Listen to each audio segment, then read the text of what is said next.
What is up, YouTube? Ace Poker back for another video, and I am right now rolling through traffic on my way to play some 2-5. Nothing I love more than some traffic. I'm sure all of you guys can agree. Nothing like just taking forever to get where you have to go. Whatever, that's life, that's congestion and overpopulation.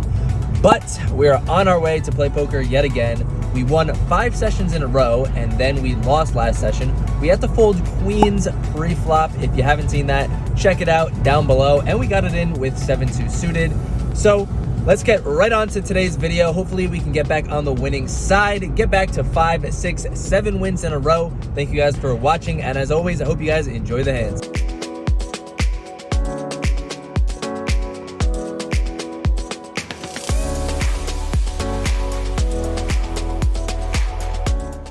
Oh yeah, baby, we start off the session with 2-3 offsuit. Yeah, that one's going in the muck.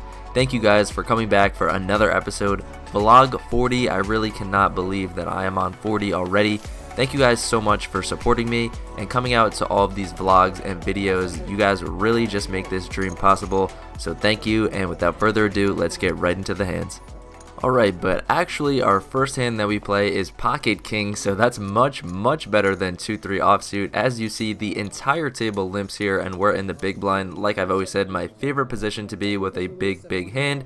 Get to see all the action and then make your decision after. My decision after is to raise it $25 more, so $30 total, and we only get 2 callers in the button and small blind. So we're looking for a good flop to start the day, and that's exactly what we do. So when the small blind checks, I decide to c-bet very small to $20, and only the small blind makes the call. You've seen me do this with aces, kings, and my very strong hands, but what it does is it allows me to bet this small when I have ace king, ace queen, or just some kind of weird hand like king queen suited here, because my opponent won't be able to properly range me. When I'm betting small, I don't always have a very good hand, and I don't always have a very weak hand. And now our very good flop turns to a horrific turn card, as now if my opponent has an 8, he's now beating us, and now even worse, he leads out for $65. Well, there's really only one decision here, and that's a call, because that is just way too nitty even for myself to fold pocket kings when just an 8 peels on the turn. I can't just put him on that yet,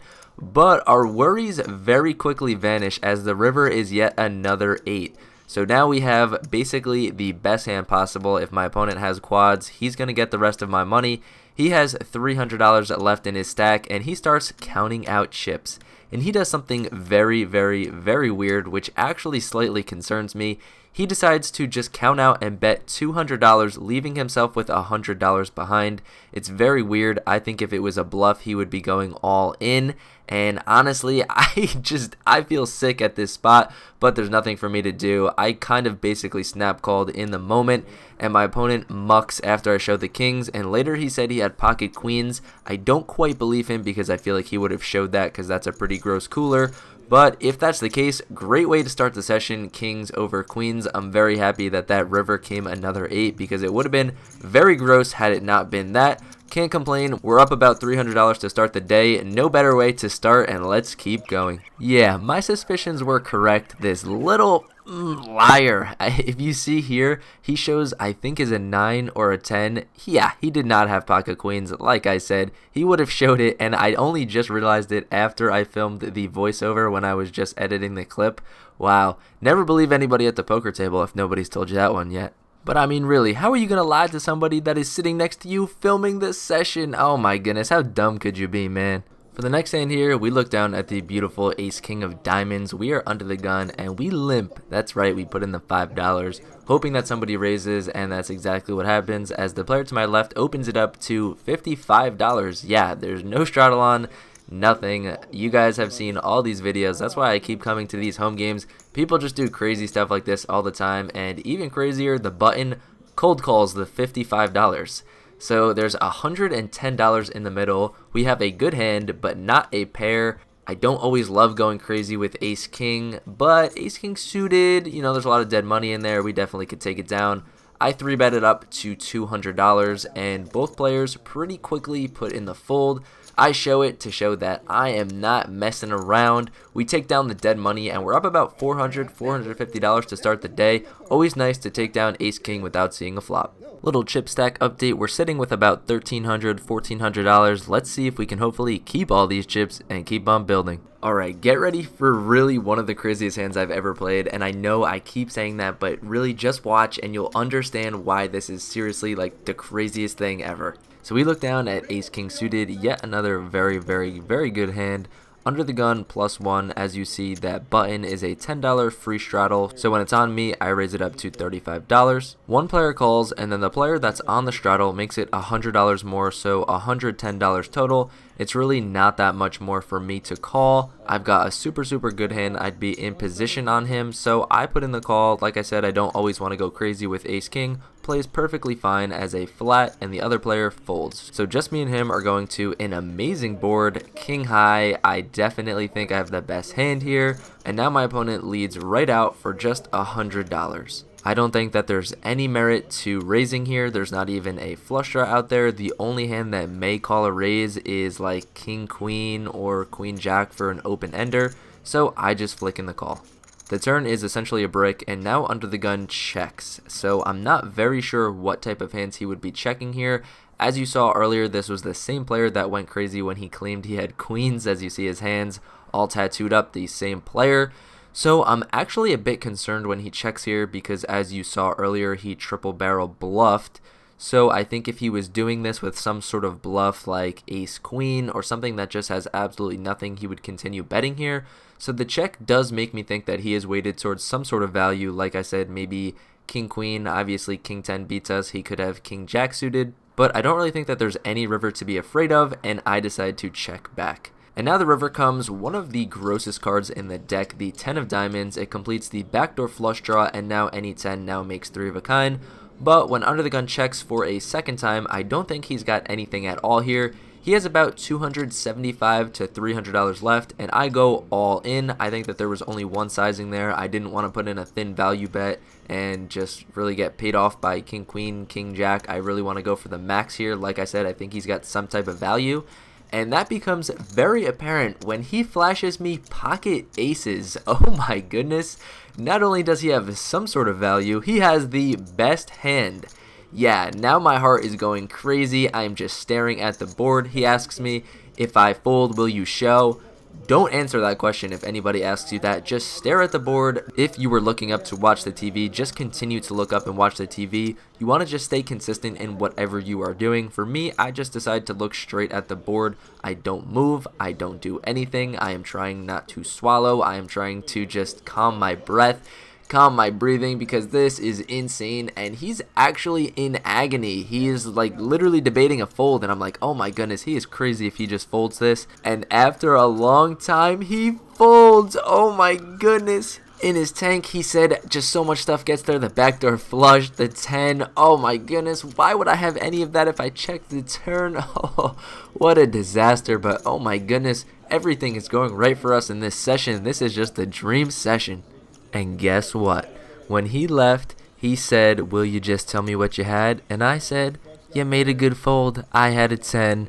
So that's right. You did it to me earlier with the queens, and I got you back.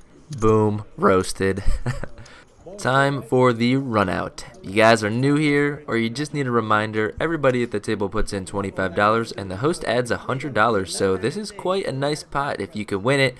And unfortunately, 2-3 offsuit is not going to get the job done, but I picked a partner here, so if me or him won, we would have split it, and he won.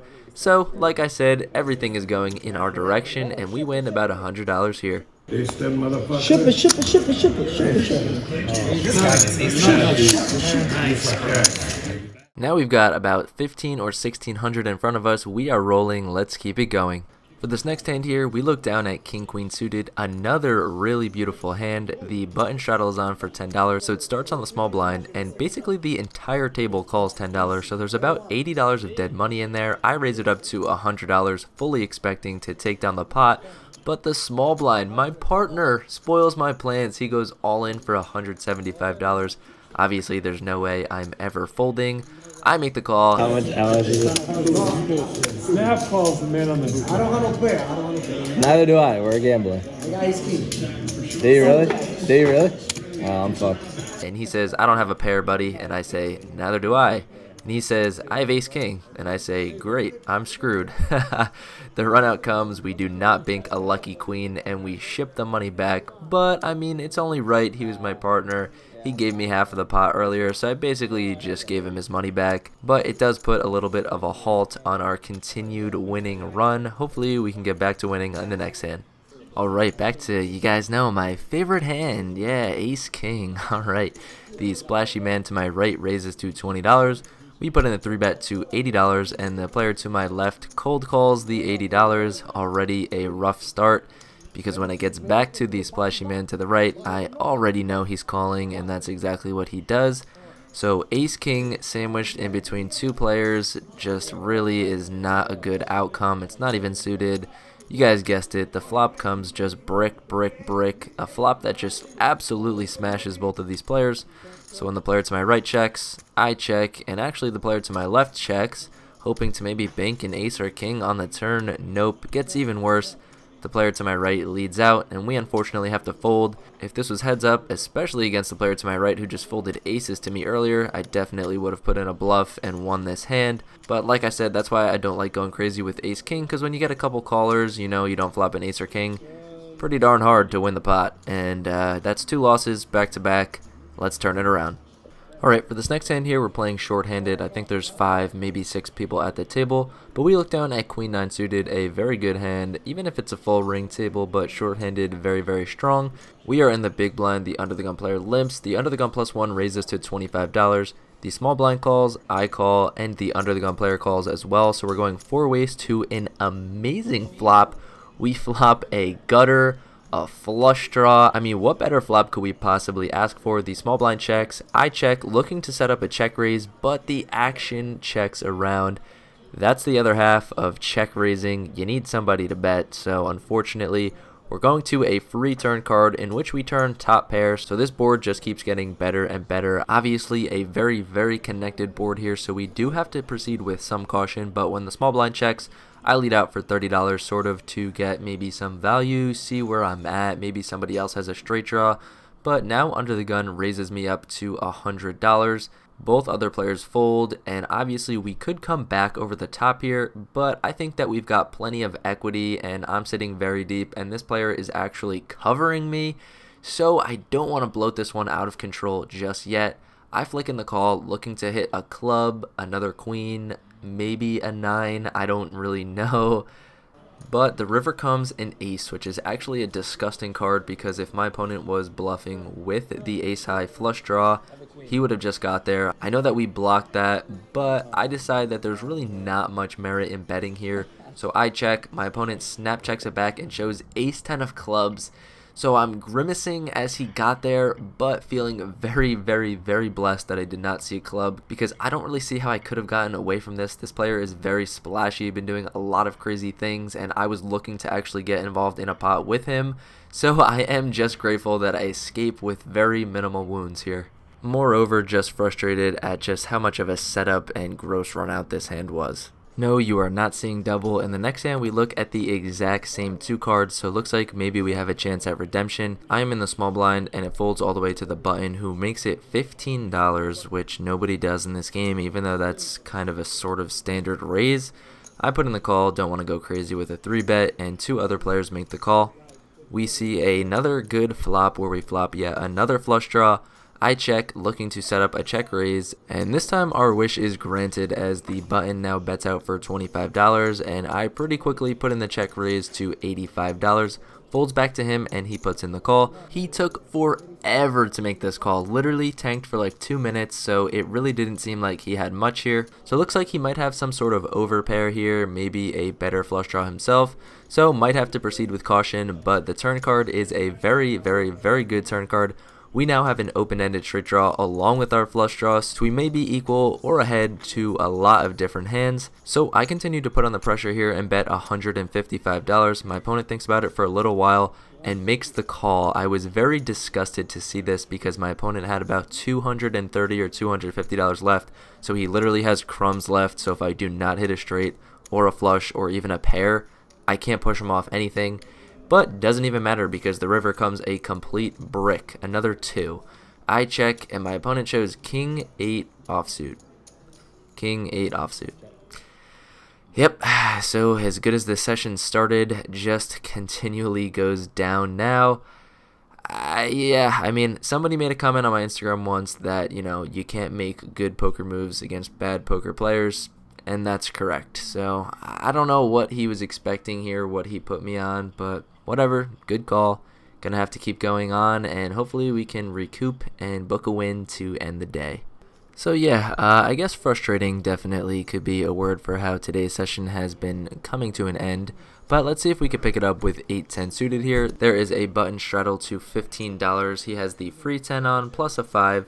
I look down at 8-10 suited, put in the call, and a couple other players make the call as well. And what do you know? We flop yet another flush draw. This board is paired and there's a ton of people in here, so we definitely have to proceed with caution. So I check and the action goes all the way down to the cutoff, who bets out for $35, and I am the only caller, so it's just me and him headed to a turn in which we bink the flush. Wow, we finally make the flush. Let's see if we get coolered for a different hand, a better flush, a full house. Who knows? I check, looking to yet again set up a check raise. I thought about leading out pretty big here and then really big on the river because, like I said, this was the opponent that was very loose, splashy, throwing around a lot of money, so I thought he would definitely bet here, but he unfortunately checks back. The river looks pretty good, doesn't double pair the board, doesn't bring in another heart, so I should have the best hand here. And like you guys have seen me do with some other hands, if you guys remember the Jack 9 suited hand to where I turned a boat, checked, and then bet big on the river, same exact thing here. I bet out for $200. My opponent thinks for a really long time, starts talking to me just like the other guy did earlier. I don't say anything. I just stare at the board, don't say one single thing. He shows me a 6, so now I see he at least has 3 of a kind.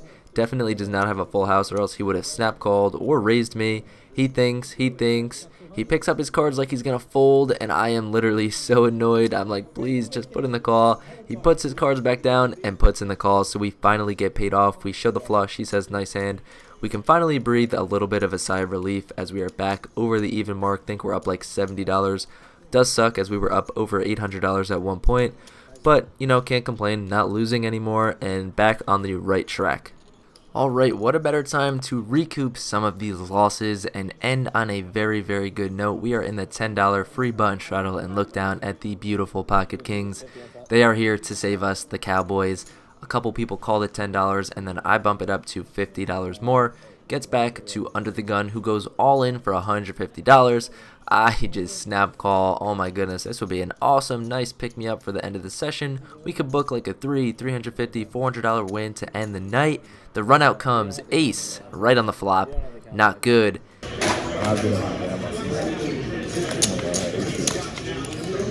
have an ace? My money. You have an ace? It's good. I won. 10, also 10 on the turn, and my opponent just says the nuts. What does that mean? Does he have quads? Nah, just flips over ace 10 offsuit. Yep, should have known. That's how the session's gonna end. Yeah, a man can only take so much of a beating to end the session. Unfortunately, after everything was going right to start the day, everything is going wrong to end the day. What goes up must come down, I guess, and let's head to the outro. All right, wow, back in the car, results-wise right away. Obviously, not how I wanted it to go. We played for 7 hours today. As you see, it is 12:59. I got here at 6. So yeah, that's 7 hours. Hopefully my mind is shot right now. But anyways, lost $100 in 7 hours. So play for 7 hours and have nothing to show for it. Not only that, but you lose $100.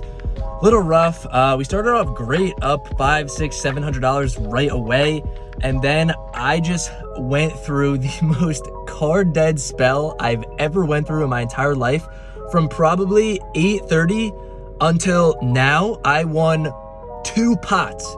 2 pots in 5 hours. Like, that's insane. But I'm a realist. I always show you guys the ups, the downs, the good, the bad, and sometimes this is the reality of poker, where it's just going to be very stagnant. And honestly, I'm happy that I only lost $100, as crazy as that sounds, because I was so card dead. I was so annoyed, but I'm proud of myself for keeping my composure and just, you know, still playing to how I need to be playing, not going out of line and calling with like Jack 3 offsuit just because I'm pissed off and annoyed and want to get back at people. But yeah, lost 100 in 7 hours of play. So hopefully you guys still enjoy the content. It's still poker at the end of the day. I know not every video is going to be me. I'm having my biggest win ever, but I appreciate you guys always sticking through. And for those of you that watched the entire video till now, thank you. Really, I appreciate you guys. Drop a like on the video. Love all you guys. Thank you guys so much for the support, and peace out.